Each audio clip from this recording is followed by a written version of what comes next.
Welcome, Star Warriors. Today we're going to be retreading a little bit of old ground because I have more to say on a certain topic that I brought up a few days ago, and that was on the video about The Force Awakens being the plot of The Last Jedi being lifted from The Empire Strikes Back. And that is mainly to just, highlight the pattern, because I don't believe I brought this out well enough in the first video. I'm highlighting the pattern that Disney Lucasfilm is showing here with, the new trilogy. So we all know that when George Lucas saw The Force Awakens, he said, I already made this movie, basically implying that they lifted the plot for The Force Awakens from A New Hope. So he was expressing a little bit of dismay at that fact.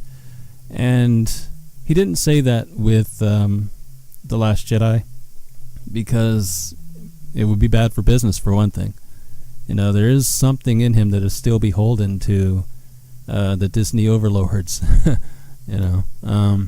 And of course, he makes something off of The Last Jedi and all Star Wars movies.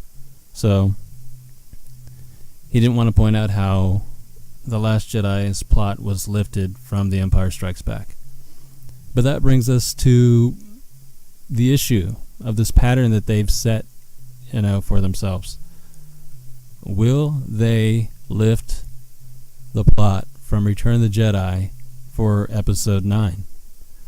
I'm of the mind that they will. I think they've set their course. They've written the bare bones for the entire script for the whole trilogy, and now it's just a matter of getting the actors in there, fleshing out some of the script, and shooting. But really, all you're getting is A New Hope, The Empire Strikes Back, and Return of the Jedi light, with sort of less developed characters. That's the thing about the original trilogy, and one of the things that was great about it is the characters in the original trilogy, when they showed up for the first time, they had backstory. They had quite well developed backstories at the time. There was a lot of tempering of those characters before you saw them on screen. Their backstories were flipped, turned over, switched around, and everything until they ended up as what you were seeing on screen.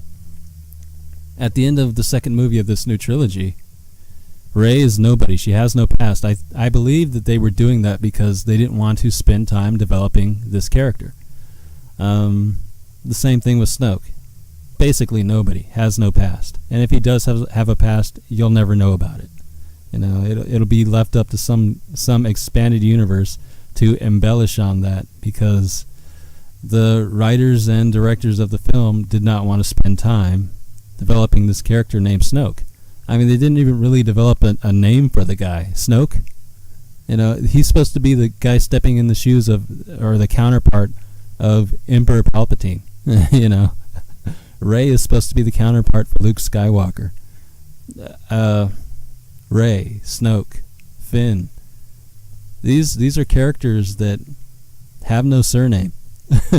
And Finn's got a 4-letter name, but it's basically a 3-letter name. I mean, they added that extra N in there, to that silent N, to make it seem, I don't know, more exotic or something, or whatever. But yeah, Rey, 3-letter name. Snoke, 5-letter name.